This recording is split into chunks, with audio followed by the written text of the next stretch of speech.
তিন বেলা কি খাবো কি বানাবো এই চিন্তাতেই তো আমার অর্ধেক জীবন পার হয়ে যাবে। হাই, আমি বিথি।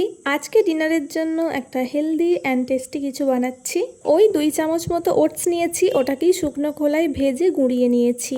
আর অন্যদিকে অল্প একটু পেঁয়াজ, ক্যাপসিকাম আর কাঁচা লঙ্কা কুচিয়ে নিয়েছি। আর সাথে দিয়েছি অল্প একটু লবণ, মানে পরিমাণ মতো। তারপর এটার মধ্যে 2টো ডিম ভেঙে নিচ্ছি। আচ্ছা, আমার মতো ডিম পাগলু কে আছে বলো তো? আমি তো ডিম খেতে প্রচণ্ড ভালোবাসি। মনে হয় একসাথে 1 ডজন ডিম আমি নিজেই খেয়ে ফেলবো। আজকে আপাতত 2টোই নিয়েছি, সাথে 2 চামচ ওটসও নিয়েছি। দিয়ে ভালো করে মিক্স করে কিছুক্ষণ রেখে দিয়েছিলাম। ওই 5 মিনিট মতো রেখেছিলাম। তারপর কড়াইয়ে একটু সর্ষের তেল দিয়ে অমলেটের মতোই ভেজে নিতে হবে। কিন্তু দুর্ভাগ্যের কথা হচ্ছে, এটা এত ভারী হয়েছিল আমি এটা ওল্টাতেই পারিনি।